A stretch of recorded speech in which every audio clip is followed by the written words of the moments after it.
buenas, sean bienvenidas, sean bienvenidos. Estamos aquí en tiempo de Archipiélago Directo, en la sintonía de la 10, Capital Radio, en la 10 Capital Radio, en las distintas frecuencias de la isla de Tenerife y en las frecuencias de Capital Radio en la isla de Gran Canaria. Le doy la cordial bienvenida justamente en el día después del posicionamiento definitivo de Canarias en una sola piña. Por fin, en algo nos ponemos de acuerdo. Hay que repasar la hemeroteca para encontrar momentos en los que los canarios podamos estar de acuerdo en rechazar una situación que es avenida y que ya, bueno, pues yo no presumo de nada, había dicho, si escuchan los programas de las semanas anteriores, iba a acontecer. En primer lugar, que el barco contagiado con antivirus vendría al archipiélago canario, donde si no, dada la situación en la que nos encontramos en el Océano Atlántico y además siendo la representación del primer mundo. ¿Dónde ir? ¿A Marruecos? Ya ven ustedes lo que han pasado en las últimas horas, que ni siquiera a repostar, ni siquiera a poner combustible pudo un avión detenerse viniendo de Cabo Verde y yendo hacia Holanda. Luego detendría también algunos de los vuelos que ya pararon en Canarias, que al final, si no iba a venir uno, terminaron viniendo tres. Creo que al final han sido un par de aviones las que han aterrizado en el aeropuerto de Gran Canaria, y donde también hemos tenido que tragar con eso. Se han quedado aislados y, según parece ser, también se van a quedar aislados aquellos que vengan en el barco. El próximo domingo van a ser fondeados. Dice el presidente del gobierno de Canarias que así logró que se lo asegurara el gobierno de España. Pero bueno, quiero, no sé, pensar que eso se va a cumplir. Entre otras cosas, creo que sí, que va a ser así, porque está involucrado el ministro canario, el aruquense Ángel Víctor Torres. Yo creo que sí, que se va a cumplir al final esa, digamos, premisa puesta por, como decíamos, el presidente del gobierno. Ya saben ustedes que ayer mantuvo esa reunión en Madrid a más alto nivel, la que venía pidiendo desde hace ya, yo creo que más de una semana, ¿verdad? Bueno, pues le costó lo suyo, pero también ha sido ayudado por todos. Fue ayudado por la presidenta del Cabildo tinerfeño, por el presidente del Cabildo de Gran Canaria, por otras organizaciones. Bueno, al final dieron el brazo a torcer y parece que, dado que se tiene que ser, o tiene que ser las cosas como van a ser, que es que el barco definitivamente venga a Canarias, es más, hasta debieron en su momento, como digo, venir, que eso sí lo preveía, pero no se ha cumplido, algunos de los enfermos para ser tratados aquí en hospitales del archipiélago canario. No en vano, casi traen al médico británico del buque a la clínica en la isla de Tenerife, al Hospital Universitario de Canarias en la isla de Tenerife, pero finalmente no pudo ser así. En fin, lo que sabemos de ayer es lo que se mantiene en la jornada de hoy, que al final el barco va a fondear en Granadilla y que los ocupantes de lo que son los ocupantes, los turistas, son los que van a ser trasladados al aeropuerto y luego desde allí van a ser trasladados, como decíamos, en avión a sus respectivos países, porque serán los propios países originarios de todos y cada uno de los turistas los que fleten vuelos para llevarlos a sus respectivos países. Es decir, no todos van a ir a Holanda, que es donde en un principio se debió ir el buque y hacer allí las operaciones oportunas. En fin, hay una cuestión que me gustaría resaltar también al arranque de este programa en la jornada de este viernes, día 8 de mayo de 2026, digo la fecha para que quede ahí constancia, que han jugado con el miedo.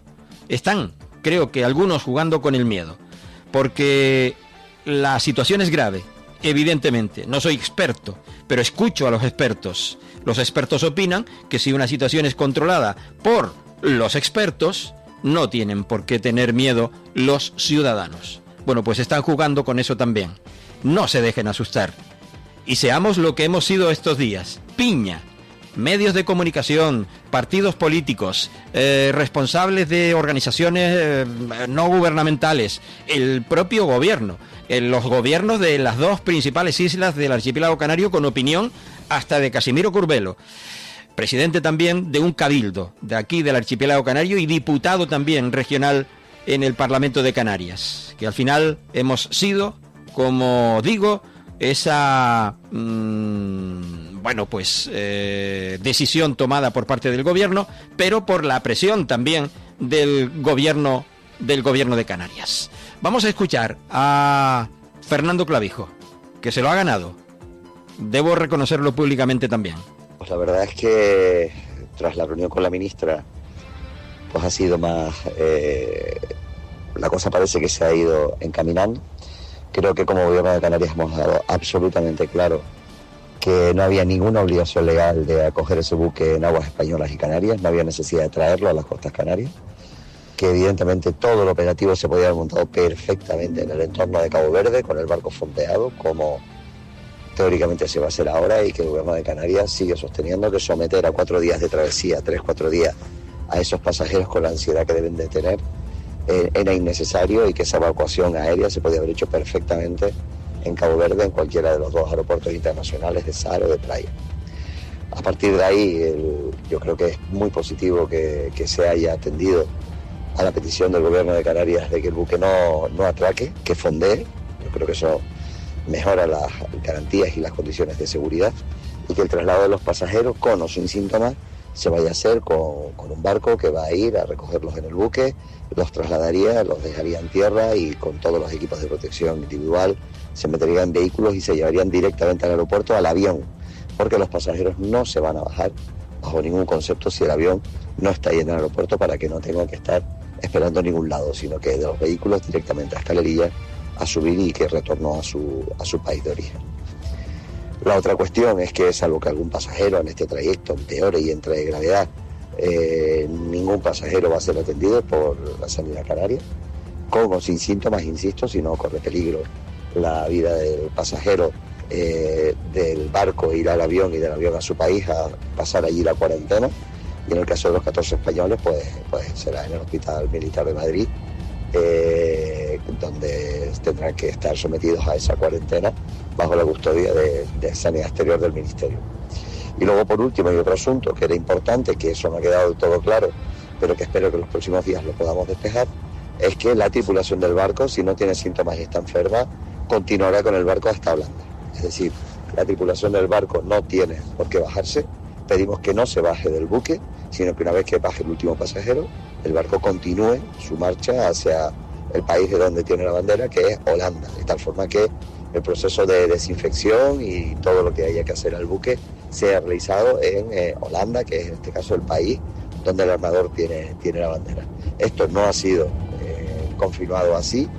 Mañana yo intentaré pedirlo al equipo de la Embajada de Holanda, que se va a desplazar a Canarias, pero hemos hecho esa petición formal al gobierno de España, que entendemos que es quien tiene la competencia, de que esa tripulación, salvo que un pasajero se encuentre, pues en este caso en un estado crítico desde el punto de vista sanitario, defonden el barco y continúe directamente hacia Holanda, de tal forma que el tiempo que esté cerca de nuestras costas sea el menor posible.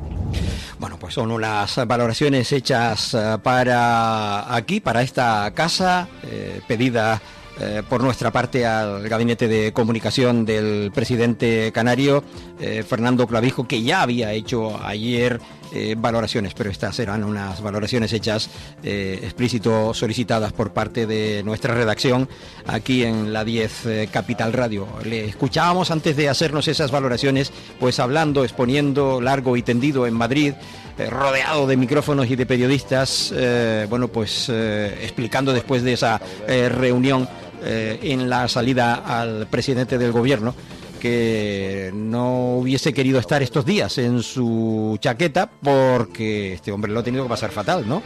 Estaba en Bruselas intentando atender cosas importantes también, relevantes para defender los intereses económicos, sobre todo económicos de los próximos tiempos en Europa para las regiones ultraperiféricas, en este caso también para el archipiélago canario, y tenía que estar a dos bandas.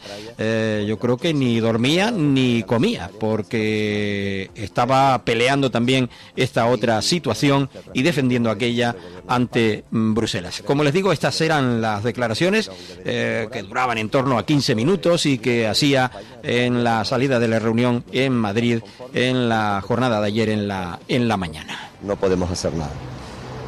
La siguiente parte de la reunión estuvimos hablando sobre, una vez que llega a Canarias, cuál va a ser los protocolos, cuál va a ser.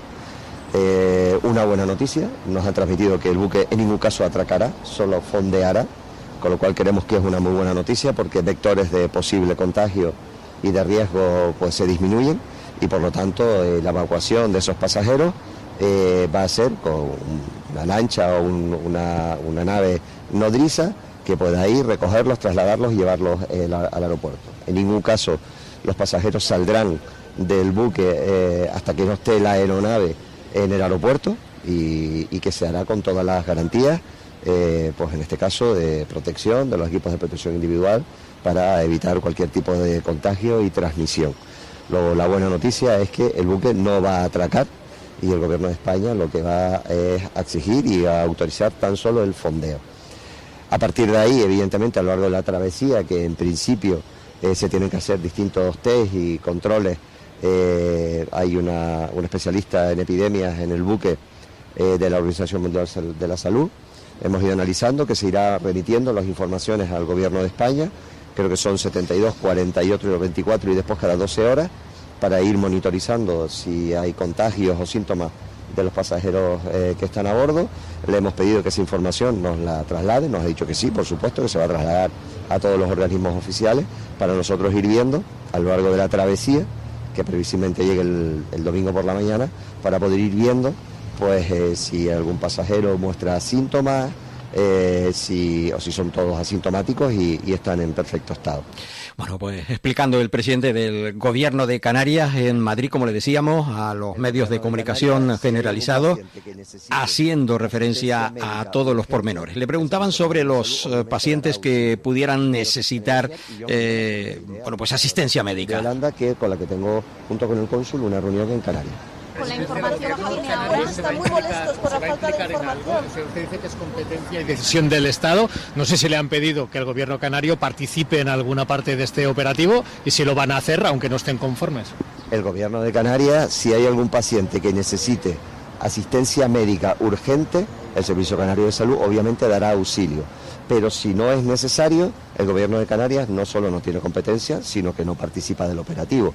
Vamos a estar informados porque formamos parte del comité para todas las reuniones, pero obviamente mientras el Gobierno de España, que es el único competente exclusivo en materia de sanidad exterior, no requiera la colaboración del Gobierno de Canarias, el Gobierno de Canarias no tiene ninguna competencia. Otra cosa es que en un momento determinado un paciente esté en una situación grave, que tenga problemas respiratorios, u otra cosa es que el Gobierno de España solicita auxilio. En ese momento, como siempre, analizaremos y nosotros somos unos firmes defensores de colaboración administrativa o interadministrativa, pero en las dos vías, tanto del Gobierno de España al de Canarias como del Gobierno de Canarias al de España. Bueno, pues la nube de medios de comunicación centralizados en Madrid, medios incluso internacionales, interesados por esta situación. Es decir, no debemos minimizar el impacto que está teniendo esta solución que se le está dando. Es una solución que si sale bien vamos a quedar fantásticamente bien. Se lo decía esta mañana a Miguel Ángel Ramírez, a Miguel Ángel Domínguez, a Miguel Ángel González Suárez en la mañana, en opinión también de cómo nos puede salir las cosas, porque nos están mirando desde fuera. Somos un escenario de, bueno, en este caso de atención hacia el exterior en este aspecto. O sea que si salen las cosas bien, vamos a quedar fantásticamente bien. Palabras, como decíamos, del presidente del gobierno en... Comparte ese mensaje de tranquilidad del gobierno? Se va a hacer por carretera y se va a hacer con vehículos. Ahí no me confirmaba porque el SAMUR parece que el ministerio le había solicitado al SAMUR que montase el operativo y ahí no sabíamos que se iba a hacer con ambulancias o no ambulancias, pero en todo caso lo que la ministra ha transmitido, que Sanidad Exterior del Ministerio de España está acostumbrado a hacer este tipo de... Lo bueno es que Sanidad Exterior es quien va a controlar en la garantía que da ese organismo también del Gobierno de España que seguramente funcionará y saldrá como bien imagino todo bien al respecto de esta situación que origina el barco, el Ondius, el MV Ondius, que atracará el domingo en aguas tinerfeñas. Fondeará en aguas tinerfeñas. A todas estas, ¿qué decía el vicepresidente Manuel Domínguez? Algo ha dicho. Han tenido que pasar 3 días para que de una vez por todas el Gobierno de España acepte una reunión con el presidente del Gobierno de Canarias y en esa reunión volvemos a obtener casi las mismas respuestas y cuando digo casi es porque una vez más salimos de una reunión sin informe alguno, sin informe que nos diga por qué se adoptó la decisión de que el barco tenga que venir a Canarias, sin informe que nos diga cuál es la situación de la tripulación y de quienes están navegando en ese barco, 140 personas que vienen a Canarias en los próximos días y por lo tanto esa es una de las situaciones en la que seguimos insistiendo. Queremos que por escrito nos hagan llegar los informes que han avalado la decisión de que sea Canarias el lugar en el que tenga que atracar ese barco, porque de lo contrario todo será una decisión política. Y se nos antoja que esa ha sido la decisión, una decisión política pura y dura del Gobierno de España, de Pedro Sánchez, que ha decidido que Canarias sea el lugar en donde llegue ese barco. ¿Qué hemos conseguido en este momento? Hemos conseguido que el barco no atraque, sino que fondee. Y ese compromiso parece ser firme. Como aquí cambia todo cada media hora, me atrevo a decir que puede haber alguna duda, pero hemos conseguido en este momento en el que estamos diciendo la noticia que el barco no va a atracar, sino que va a fondear. Hay una clara diferencia en este sentido, el que el barco no esté en nuestra costa, que no hayan cabos de amarre hacia el puerto y que por lo tanto se minimice el riesgo. Luego, como miembro del Consejo de Administración del puerto de Santa Cruz, he pedido personalmente y por escrito el informe de Sanidad Exterior. Ese informe es vinculante y tiene que ser positivo para que pueda haber desembarco. Yo espero que el mismo lo tenga antes de que se tome la decisión del desembarco de nadie en la isla de Tenerife, porque seguimos insistiendo que esta decisión arbitraria de que el barco venga a Canarias no tiene justificación. Y no la tiene porque si quienes vienen en él están bien, están sanos, no tienen síntomas, debieron haber desembarcado en Cabo Verde y entonces allí en el aeropuerto internacional desviarse a cada uno de los países de origen. Y no sucedió así. Es decir, salieron las personas que estaban con síntomas, las personas que estaban enfermas y no salieron las que están sanas, algo que seguimos sin entender. Por lo tanto, seguiremos peleando desde el Gobierno de Canarias, seguiremos poniendo sobre la mesa toda nuestra fuerza para que se corrija esta decisión y para que de una vez por todas se decida que no sea Tenerife el lugar en el cual tenga que llegar definitivamente ese barco. Pero insisto en lo mismo, si así fuese como última posibilidad, al menos hemos conseguido desde el Gobierno que la presión que hemos ejercido cambie la decisión que se iba a adoptar de que el barco atracase y por fin ese barco pues vaya a fondear y no estar pegado a la costa de la isla de Tenerife. Bueno, don Manuel Domínguez también en voz, ya no solo como vicepresidente del Gobierno de Canarias, supongo yo que está hablando también como representante de su formación política, exigiendo, pues todos esos detalles que entiende, supongo yo que lo habrán asesorado al respecto, que acontecer en ese atraque, en ese fondeo, a ver si no me equivoco más, en ese fondeo del barco del MV Ondius en aguas de Tenerife. y que no se vaya a propiciar ningún tipo de traslado del virus, ni de nada, ni una rata, ni nada que pueda haber, que ya se ha confirmado que en el barco no hay ratas, pero por si acaso, una ratilla pequeña puede estar escondida perfectamente en cualquier lugar y originarse pues un problema con esa cuestión. Pero les insisto en lo que les decía anteriormente, no asuman el miedo que tratan desde algunos lugares trasladar a ustedes. Con respecto a la llegada del buque, también hablaba ayer la consejera responsable de la seguridad en el archipiélago, es Nieves Lady Barreto. El gobierno de Canarias, y ya lo ha hecho el presidente del gobierno de Canarias. Nosotros en la línea precisamente de lo que había explicado en la mañana mediodía de ayer el presidente Fernando Clavijo. Lo que intentado es conseguir que haya reuniones de coordinación con el gobierno de España. La primera reunión de coordinación fue ayer por la tarde, en la que participó nuestra consejería, participó la consejería de emergencias, participó Sanidad y participó Presidencia del Gobierno a través del viceconsejero de Presidencia y los servicios jurídicos del Gobierno de Canarias, con pues representantes del Ministerio de Sanidad, de Interior y de Defensa. Y nosotros ayer entendíamos que era una reunión para valorar si al final atacaban Canarias o no. Esa decisión ya estaba tomada, y a partir de ese momento, con la decisión tomada, independientemente de que se esté trabajando en una línea de ver qué va a suceder finalmente con el barco, la realidad es que lo que hemos hecho es ponernos a trabajar. Visto eso, ayer nosotros ya trasladábamos algunas dudas sobre el protocolo sanitario. Es verdad que no hay protocolo sanitario de momento. Yo ayer trasladaba 4 preguntas al secretario de Estado de Sanidad en esa reunión. Hoy por la mañana aún no han tenido respuesta. Esta tarde a las 6 vuelve a haber una reunión de coordinación entre gobiernos, pero ahora por la mañana ya se producen reuniones técnicas. Lo más urgente para nosotros ahora es conocer qué protocolo sanitario se aplica en esta situación, porque tenemos Sanidad del Gobierno de Canarias que nos dice que no saben cómo se aplica el protocolo. Trabajadores del puerto que quieren saber qué medidas hay que adoptar, y lo más urgente es eso, porque el barco previsiblemente llega entre la noche del sábado y el domingo. Necesitamos saber cómo se va a producir la evacuación. Estamos hablando de personas que a fecha de esta mañana nos confirmó la Secretaría de Estado de Sanidad que no presentan síntomas, por lo tanto son personas sanas que hay que evacuar. Bueno, pues la consejera de Presidencia, Administraciones Públicas, Justicia y Seguridad del Gobierno de Canarias, haciendo referencia a los pormenores de la llegada del buque. Le faltan papeles, le falta documentación.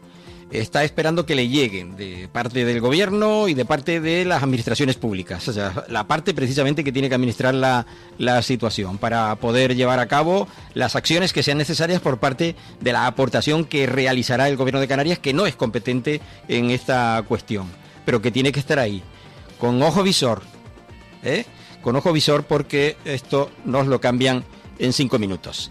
Bueno, minutos les voy a dejar con la pausa que corresponde a esta hora, y volvemos para acceder a la segunda parte de nuestro archipiélago directo en esta jornada de viernes del 8 de mayo. Estás escuchando Archipiélago Directo en Capital Radio Gran Canaria. Viaje con nosotros si quiere gozar. Viaje con nosotros a mi lugar. Turiscom, la revista de viajes en la red, con análisis, entrevistas y reportajes. Turiscom.org te trae puntualmente las noticias del sector. Es un canal fiable de información única. Turiscom.org te mostrará los lugares más singulares de este planeta, con los mejores especialistas y profesionales del turismo que te llevarán por otras formas de viajar. Turiscom, la revista del turismo.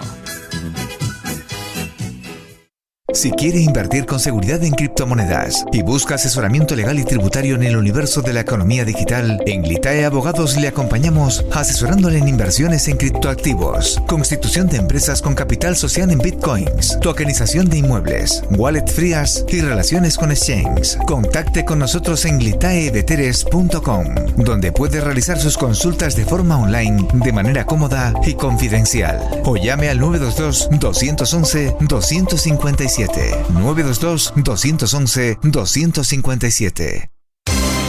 Porque somos corredores de seguros, Creemos firmemente que es mejor cuando va acompañado de nuestros servicios. Segurosa cuenta con profesionales que aportan transparencia y profesionalidad. Diseñamos nuestros productos de manera personalizada buscando la seguridad y satisfacción de nuestros clientes. Segurosa trabaja con las principales aseguradoras. Para más información nos puede llamar al 922 24 6408, por WhatsApp al 688 982 922 y en segurosa.com. Para personas inquietas, Capital Radio.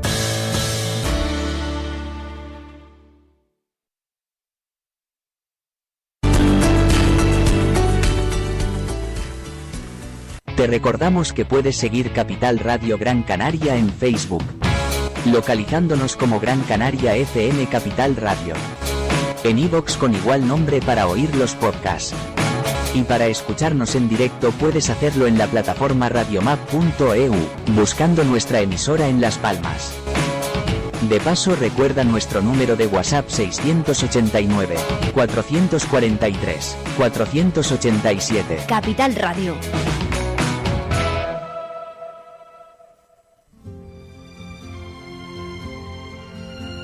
Soy Ángel Alonso y estoy aquí para decirte que no buscamos más audiencia.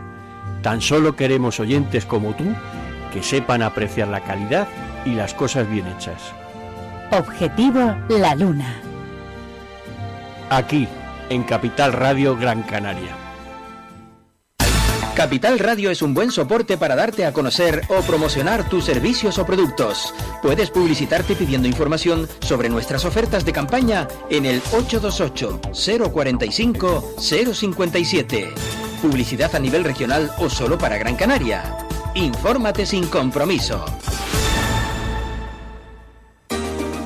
El Rompeolas, un magazine diferente. Martes de 1 a 2 de la tarde en simultáneo en la 10 Radio Tenerife y Capital Radio Gran Canaria. No te lo pierdas, será el comienzo de una gran amistad. El Rompeolas con Javier Rodríguez.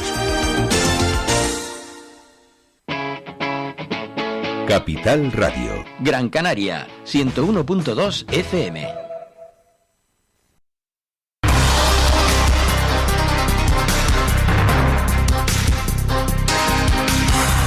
Volvemos a la antena, volvemos con todas y todos ustedes en este tiempo, Archipiélago Directo. Ya saben que en la jornada del viernes estamos un poquito menos con ustedes, un poquito menos de tiempo, quiero decir, con ustedes.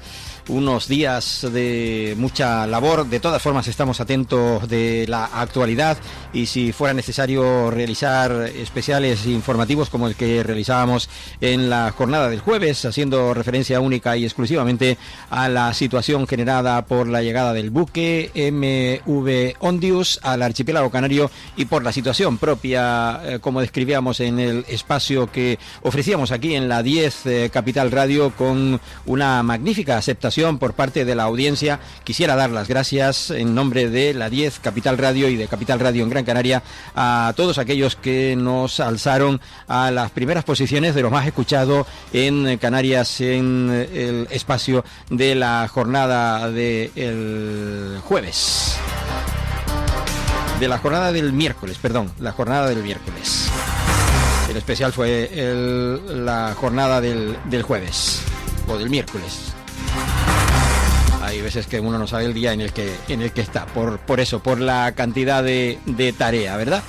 Y lo que les decía, si hace falta, pues estaremos atentas a el devenir de los acontecimientos. Estaremos atentos si efectivamente el barco llega en la noche del sábado o si en realidad se aproxima a las aguas del archipiélago canario justamente en la mañana del domingo, que es lo más probable. El mar no está mal, ya saben que la previsión meteorológica dice para Canarias que va a haber tranquilidad, cosa que no está sucediendo en territorio peninsular, donde está habiendo muchas lluvias, y a Canarias puede que se aproximen algunas lluvias, tanto para La Palma como para Tenerife, sobre todo por el norte de las islas más montañosas, como esas dos, y cabe la posibilidad que algún chubasco en el archipiélago canario. Lo que pasa es que el tiempo va a estar más o menos como hemos visto en los últimos días, de repente todo espléndido, súper despejado, y de repente pues todo encapotado y con lluvias en las zonas más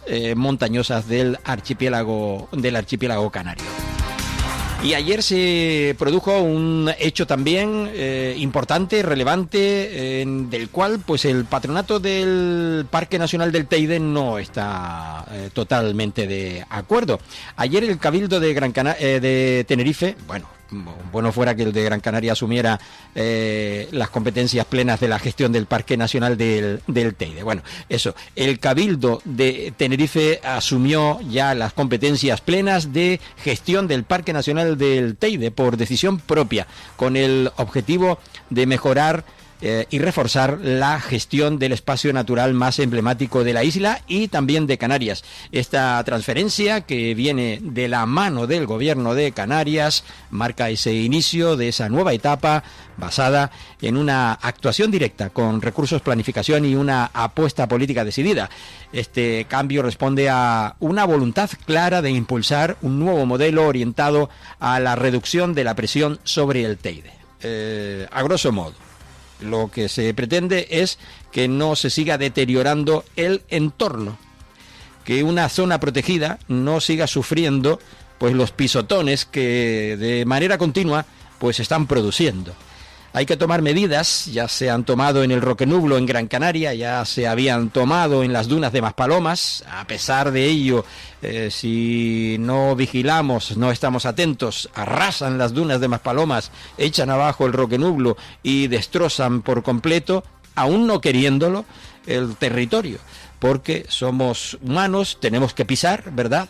Y cuando vamos a los lugares pues pensamos que podemos estar dañando ese lugar. Lo que queremos es visitarlo, lo que queremos es verlo, como hacen los demás, y es lo que hacemos. Y en ocasiones nos salimos de la línea, somos muchos, cada vez más. Ayer se daban los datos de la población, cómo crece en nuestro país. Los 50 millones yo creo que se van a quedar muy pronto lejos de la realidad. Y porque sigue queriendo venir gente a nuestro país y a Canarias también. Hay 200.000 jóvenes canarios que se han tenido que marchar de nuestro territorio fuera de aquí, bien preparados, bien estudiados, y se han tenido que marchar fuera para poder estudiar. Bueno, pues resulta que la población en Canarias continúa creciendo. Se nos marchan 200.000, somos 2.200.000 y somos eso, aunque se nos marchan 400.000, seguiremos siendo más de 2,5 millones en poquitos años, salvo que se tomen medidas al respecto. Que en ello también se está solicitando a la Unión Europea que se puedan dar también algunas medidas que puedan, entre otras, pues por ejemplo, la compra de vivienda de extranjeros en el archipiélago canario. Pero me fui de carril, volvemos al mismo, al Teide, que ayer el Cabildo asumía las competencias al respecto. Rosa Dávila. Competencias, ahora el Cabildo se hace con las riendas del Parque Nacional del Teide, tomando objetivos muy ambiciosos. El primero de ellos, reducir la presión sobre el Parque Nacional del Teide en un 50%. El parque no puede seguir masificado y por eso el Cabildo de Tenerife tiene como objetivo principal, en un periodo progresivo, progresivamente ir reduciendo la presión de los visitantes sobre el Parque Nacional del Teide hasta reducirlo en un 50%, de manera que a través de las guaguas lanzaderas y de las rutas circulares en el Teide sea la manera en la que se haga la visita en el Parque Nacional del Teide, reduciendo el número de vehículos privados, el número de vehículos de alquiler. Vamos a priorizar por encima de todo la visita de los visitantes tinerfeños. Los tinerfeños y tinerfeñas tendrán prioridad en esos cupos, en esas franjas horarias, y además también serán los que visiten el parque de forma gratuita, porque el Parque Nacional del Teide va a pasar a tener una ecotasa que van a tener que pagar quienes nos visitan desde fuera. Y eso es uno de los grandes objetivos que tiene el Cabildo con el Parque Nacional del Teide.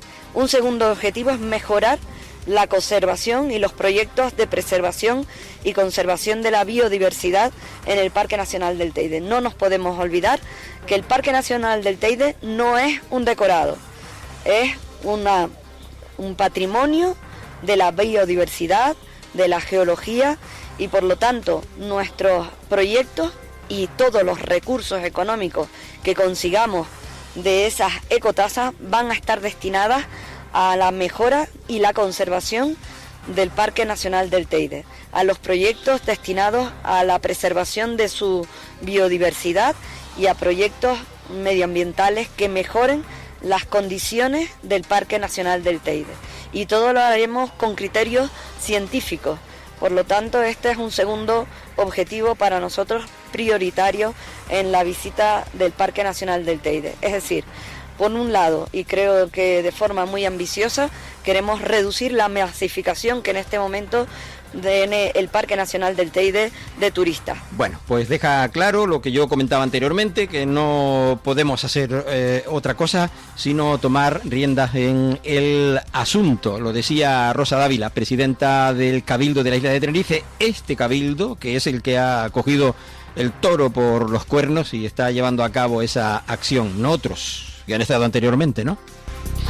Quienes se han manifestado también en contra de esta gestión han sido miembros también del patronato, del cual es presidenta la propia Rosa Dávila Mameli. Según recoge la edición de el periódico de carácter turístico, Turiscom, miembros del patronato del Teide en Tenerife han tachado de nefasta la gestión. La presidenta es, como decíamos, Rosa Dávila Mameli, que invitaba al acto de transferencia de competencias del Parque Nacional del Teide, que tendrá lugar, que tuvo lugar, mejor dicho, este jueves en la mañana en el centro de visitantes precisamente de Cañada Blanca, en el Parque Nacional del Teide. Entre los invitados estaban los miembros precisamente del patronato del parque y por tanto los representantes de las asociaciones conservacionistas, pero decidieron declinar su invitación y no estuvieron presentes en dicho acto por las razones que pues alegan en 4 puntos. El primero de ellos es que se sigue considerando que los parques nacionales no deben ser gestionados por las administraciones locales, pues como su propio nombre indica, debería ser competencia nacional, como es norma en el resto de los países y se mantiene también en Estados Unidos, por poner un ejemplo, donde se fundó el primer parque nacional. Sin embargo, acatan la sentencia del Tribunal Constitucional del año 2004, pero no la comparten.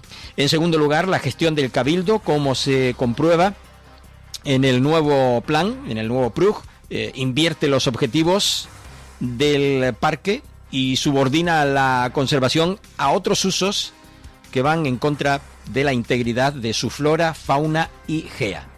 En tercer lugar, en este comunicado, estos alegan que desde el gobierno autónomo y el Cabildo de la isla de Tenerife se han hecho cargo de la gestión en el año 2007.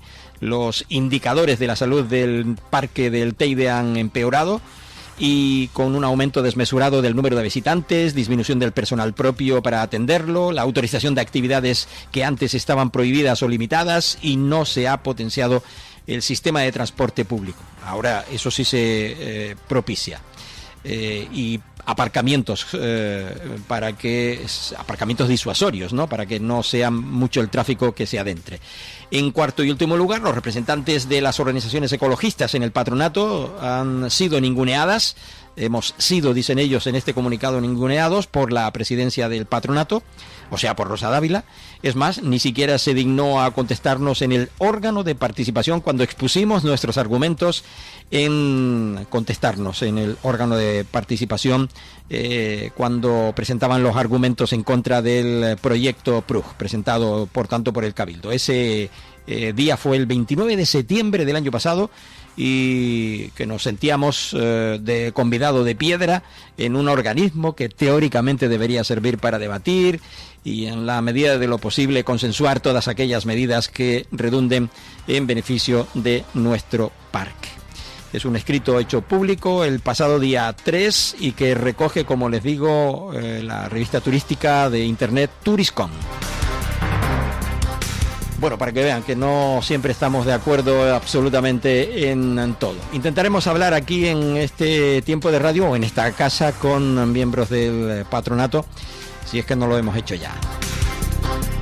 Y esa era una de las cuestiones que quería comentarles, lo de la presentación de los datos del patronato. También ayer, en referencia al gobierno de Canarias y hablando de esta cuestión de ecología, la Consejería de Transición Ecológica y Energía del Gobierno de Canarias presentaban ayer en la mañana la nueva imagen que lucirá un coche cero con motivo de la celebración del Día de Canarias. Así, este vehículo 100% eléctrico que desde hace varios meses está abriendo las puertas del Campeonato Regional de Asfalto, rodará a lo largo del mes de mayo en Granado con una decoración especial que está dedicada al mes de Canarias bajo el lema Cero emisiones, cero excusas.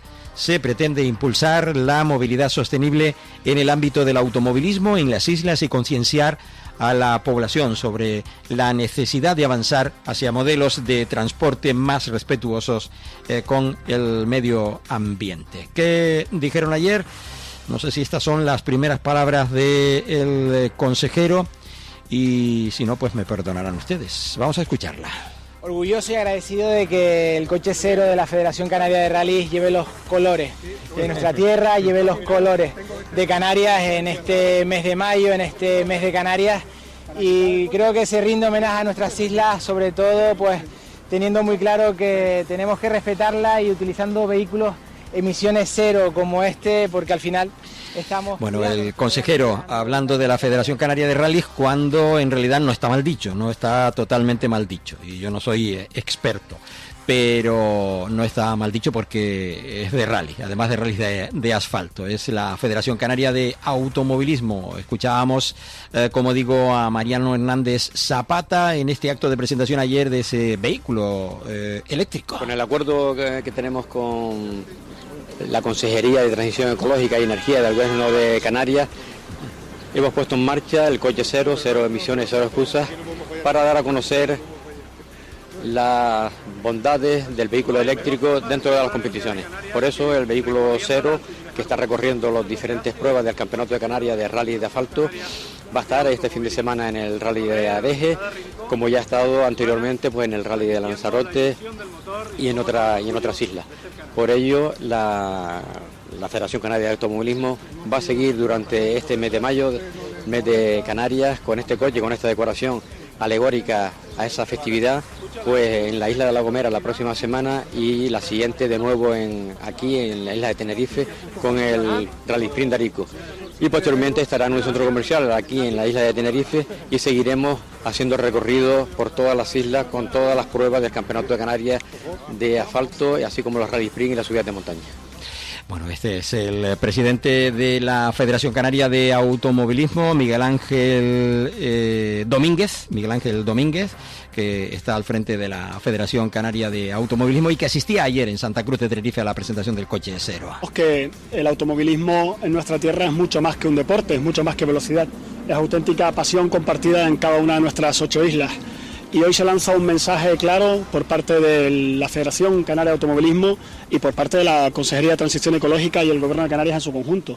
Un mensaje de un futuro más limpio, un futuro más verde, un futuro en el que se respete mucho más nuestro territorio, que es un auténtico regalo de la naturaleza, y es perfectamente compatible disfrutar del deporte siendo respetuosos con el medio ambiente. Hoy se vuelve a demostrar. Palabras del viceconsejero de Deportes de la Consejería de Educación, Formación Profesional y Deportes del Gobierno de Canarias, viceconsejero Ángel Sabroso. ¿Escuchamos a alguien más? Bien, muy buenos días, muchísimas gracias a todos por su presencia. Quiero en primer lugar agradecer el trabajo tanto de la Consejería de Transición Ecológica como de la Federación Canaria de Automovilismo, que una vez más muestran a la ciudadanía en general cómo podemos llevar a cabo acciones en favor de la conservación de nuestro entorno, de la baja contaminación, y qué mejor que recorrer nuestro territorio, nuestro archipiélago sin dejar huella. Eso es lo que va a hacer este coche cero, un coche 100% eléctrico, un coche que va a demostrar la capacidad de competir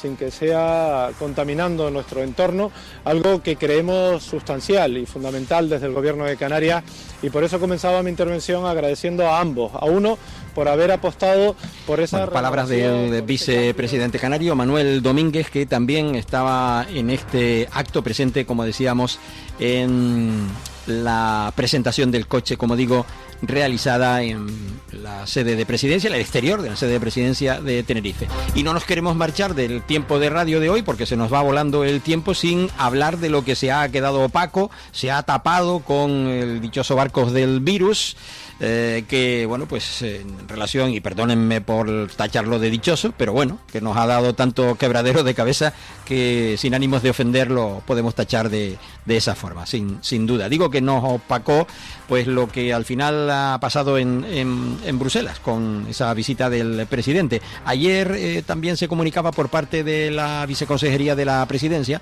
que se reclamaba una estructura estable de coordinación entre la Unión Europea, los Estados miembros y las regiones que tienen que gestionar la migración en primera línea. Octavio Caraballo, viceconsejero, como decíamos, del gabinete de presidencia del gobierno de Canarias, anunciaba la posible visita a las islas del vicepresidente de Cohesión y Reformas de la Comisión Europea, Rafael Fito, el próximo mes de septiembre, y lo hacía en estos términos. Reuniones con la Comisión Europea para analizar dos asuntos que son importantes para el futuro de Canarias.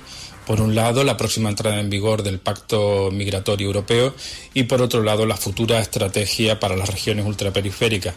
En el caso del Pacto Migratorio, que entrará en vigor el próximo día 12 de junio, coincidiendo con la visita del Papa a las islas, seguimos sin tener información sobre cómo se va a implementar, y en este viaje hemos compartido información con los funcionarios de la Comisión Europea para que nos ayuden a entender cómo se va a aplicar este pacto a partir del mes de junio, dado que hasta el momento no hemos recibido información ninguna del Gobierno de España. Hemos planteado varias propuestas para que se refuerce la coordinación multinivel, creando una estructura estable de coordinación que incluya la Comisión Europea, el Gobierno de España y las regiones, que se regionalicen los fondos y que Canarias no tenga que esperar a que el Gobierno de España solicita fondos que son claves para nosotros, que se apliquen en medidas específicas para los territorios que son frontera exterior, como es el caso de Canarias, y que exista por parte de la Unión Europea un seguimiento a la creciente gravedad de los movimientos que se están registrando en el Sahel. Por otro lado, hemos mantenido una reunión también con el gabinete del vicepresidente de Cohesión y Reformas, Rafael Fito, para interpelarles sobre cuándo va a entrar en vigor o cuándo va a ser aprobada la próxima estrategia para las regiones ultraperiféricas. El objetivo de su departamento es que pueda ser aprobada por la Comisión antes del próximo mes de verano, y nosotros lo que esperamos del Gobierno de Canarias es que se incluyan todas aquellas medidas que hemos incluido, especialmente en materia de vivienda y de protección del POSEI, entre otros asuntos. Es probable que el comisario se desplace a Canarias el próximo mes de septiembre, y allí podremos ver durante su visita, él podrá comprobar en primera persona cuáles son las propuestas que le hemos planteado desde las islas. Bueno, tiene toda la razón en el punto concreto cuando decía de lo de los fondos, que tiene que estar pidiéndolos España a Europa para que luego se los dé a Canarias, y ya saben ustedes cómo va lo nacional con respecto a Canarias. Oiga, tengo prisa, vístanme despacio, ¿no? Para que después llegue el dinero, después de haberlo puesto nosotros, después de haberlo usado, porque sobre todo a los menores hay que atenderlos, hay que cuidarlos, ¿no? Estamos en un, digamos, modelo garantista de los menores, y por tanto hay que cuidarlos, hay que tratarlos debidamente, y eso cuesta dinero. En todo caso, el representante del Gobierno de Canarias incluyó en su agenda también de trabajo en Bruselas una reunión con el gabinete del vicepresidente de Cohesión, como les decíamos, y Reformas de la Comisión Europea, para que aborde las propuestas canarias de la nueva estrategia de las regiones ultraperiféricas, para analizar también estas propuestas sobre el terreno que está previsto que visite la visita de Fito, de Rafael Fito, sea el próximo mes de septiembre. La cumbre de las regiones ultraperiféricas celebrada en la isla de Reunión el pasado mes de enero, el vicepresidente de la Comisión ya anunció justamente que esta nueva estrategia se apoyará en 5 pilares fundamentales, como son la defensa, el agua, la energía, la competitividad y la vivienda. Y tampoco quería marcharme en la jornada de hoy sin escuchar al alcalde de Guía de Gran Canaria, que se vio envuelto. En la mañana de hoy estaba previsto pues que se celebrara un juicio rápido por haber sido detenido por la policía y denunciado por ir conduciendo con bebido, exceso de alcohol en la sangre, según la prueba realizada por la policía local del municipio de San Bartolomé de Tirajana, en Playa del Inglés. Concretamente, ayer Alfredo González, alcalde, como digo, del municipio de Santa María de Guía, comparecía ante los medios de comunicación. Y créanlo si les digo que hizo la comparecencia y no hubo preguntas. Escuchen ustedes. En primer lugar, por lo que hoy estoy aquí, para pedir perdón públicamente a mis vecinos y vecinas, a quienes me debo como alcalde y a los que sé que he fallado. Lo sucedido este lunes no tiene justificación alguna. Soy alcalde 24 horas al día y no voy a escudarme en que se trata de una cuestión personal, porque no lo es. Soy el máximo representante de mi municipio y como tal estoy obligado a actuar en todo momento con la dignidad a la que obliga este cargo. No hay excusa. Podría decir que se trataba de la víspera de mi cumpleaños y que fue un error humano, que no calculé las consecuencias, pero no voy a hacerlo. Lo sucedido en la noche de este lunes no debió pasar nunca y no voy a justificar lo injustificable. Estoy aquí para reconocer mi error y pedir disculpas a los guienses como su alcalde y a la ciudadanía en general como representante de una institución pública. Por supuesto, quiero pedir también disculpas a mis compañeras y compañeros del grupo de gobierno por el daño que esta situación sé que les ha generado. Soy plenamente consciente de ello y les pido públicamente disculpas. Y le agradezco también públicamente el apoyo que me han brindado, que me consta que no ha sido fácil. Asimismo, agradezco a los compañeros y compañeras de la oposición de mi municipio su discreción en este asunto y la lealtad institucional mostrada. Desgraciadamente no puedo decir lo mismo sobre algún representante del municipio hermano que, para sorpresa de todos, ha utilizado este delicado asunto como arma arrojadiza, con una absoluta falta de lealtad, sin medir las consecuencias que ello puede conllevar para el mantenimiento de las relaciones institucionales que mantenemos como ciudades hermanas. Dicho todo esto, termino ya reiterando mi absoluto arrepentimiento y pidiendo perdón a todas y todos los guienses por todo el daño que he causado y del que solo yo soy responsable. Llegados a este punto, decir que voy a continuar adelante junto a mis compañeras y compañeros del grupo de gobierno como alcalde de este municipio. Después de 1 año y medio, trabajando con muchísimo esfuerzo, donde hemos establecido las bases de un futuro prometedor para Guía y una forma de hacer política diferente, no podemos defraudar a quienes han puesto tanta ilusión en este cambio que nosotros representamos y que ya está dando sus frutos. Por último, no puedo irme de esta tarde de aquí sin dirigirme a las 2 personas del mundo que más quiero. Mamá y Claudia, perdón por todo el daño que le he hecho estos días. Muchísimas gracias y buenas tardes. Y ya está. Primero pide disculpas, que le elogia que pida disculpas. Evidentemente no todos se atreven a salir ahí a los medios. Convocó a los medios para dar lectura a un comunicado. Ha habido medios que se han tenido que trasladar unos cuantos kilómetros para asistir a esta comparecencia pública. En segundo lugar, destacar que continúa sin asumir responsabilidades políticas. En lo personal, oiga, le puede pasar a cualquiera. Eso y cosas peores todavía. En tercer lugar, reconoce el comportamiento de la oposición, que yo me pregunto dónde están los demás grupos políticos que le apoyan en el gobierno municipal, que no asuman responsabilidades, que no se pida que asuman responsabilidades de carácter político. Y luego responsabiliza también a miembros de otro municipio de haber hecho leña del árbol caído, que tampoco con eso debemos estar de acuerdo, ni mucho menos. Pero lo que queda claro es que Alfredo González ha decidido continuar hacia adelante. Se verá con el tiempo qué es lo que trae pues esta decisión tomada por parte del alcalde. El lunes sabremos algo más de la sentencia, de la multa o de lo que le toque en el juicio rápido que tenía lugar o está teniendo lugar a esta hora de la mañana en el sur de la isla de Gran Canaria. Y nada más, nosotros nos despedimos, no sin antes decirles que a eso de la 1:30 de la tarde, aquí en la sintonía de Capital Radio en Gran Canaria, estará Ángel Alonso y su espacio Objetivo a la Luna, como cada viernes, con muchísimas y buenas cosas. En la 10 Capital Radio en la isla de Tenerife ahora continuamos con la programación local, y en Capital Radio en Gran Canaria hasta la 1:30 también continuamos con la programación, pero de carácter nacional. Gracias por la atención prestada. Finalizamos aquí este archipiélago directo de esta jornada del 8 de mayo. Estás escuchando Archipiélago Directo en Capital Radio Gran Canaria.